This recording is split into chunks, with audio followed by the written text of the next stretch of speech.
Alguns pastores de grande influência na mídia e envolvidos em movimento político inculcaram na cabeça de muitos cristãos brasileiros que a mudança nesse país só pode ser feita pela política, ou seja, havendo uma mudança no componente ou nos componentes do quadro político brasileiro.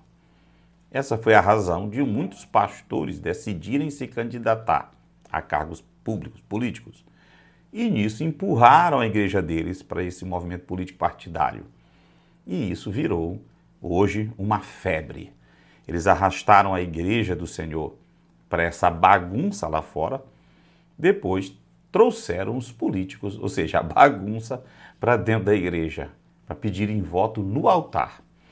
É um descaramento sem limite. O altar, que foi levantado para ser sagrado e exaltar unicamente o Deus verdadeiro, santo e fiel, agora é um púlpito profano de mentiras, sujo pela lama do pecado, que dá oportunidades para infiéis e corruptos.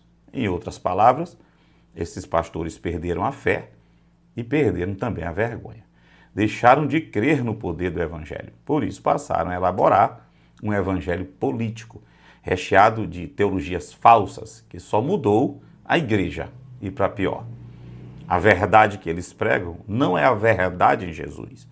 As pessoas do mundo não creram nesse evangelho adaptado para a política e nem deveriam crer, graças a Deus, porque não converte ninguém, apenas promove a destruição da igreja e promove politicamente os sedentos de poder, os corruptos. Pastores e líderes cristãos de várias denominações foram arrastados para esse erro, conforme Paulo diz em Efésios 4,14, para que não sejamos mais como meninos, agitados de um lado para o outro e levados ao redor por todo o vento de doutrina, de ensinos, pela artimanha dos homens, pela astúcia com que induzem ao erro. Foram arrastados para o erro, pela artimanha de homens sedentos de poder, sedentos de dinheiro, e com a ajuda de líderes ditos cristãos, que nunca se converteram. Alguns chegaram talvez a se converter, mas se desviaram. Há registros bíblicos de cidades inteiras influenciadas pela palavra de Deus. É o caso de Samaria, após receber o ministério de Filipe. Está escrito que houve grande alegria naquela cidade. Atos 8. E também em Éfeso, onde Paulo ensinou o evangelho de Cristo por 2 anos e mudou a mente daquele povo. O povo queimava em praça pública os livros de mágica, magia e outros, e abraçaram a palavra de Deus, que crescia e prevalecia poderosamente sobre todo e qualquer outro conhecimento. Atos 19, versículo 20, está escrito isso. É certo que nem em todo lugar onde homens e mulheres de Deus ministram, recebem a palavra de Deus, mas isso não nos autoriza a procurar outros meios. A ferramenta de transformação social dada por Deus é o Evangelho. Devemos conhecê-lo, devemos praticá-lo, pregá-lo e perseverar e esperar no Senhor. Esse é o caminho, o único caminho, indicado por Deus nas Escrituras.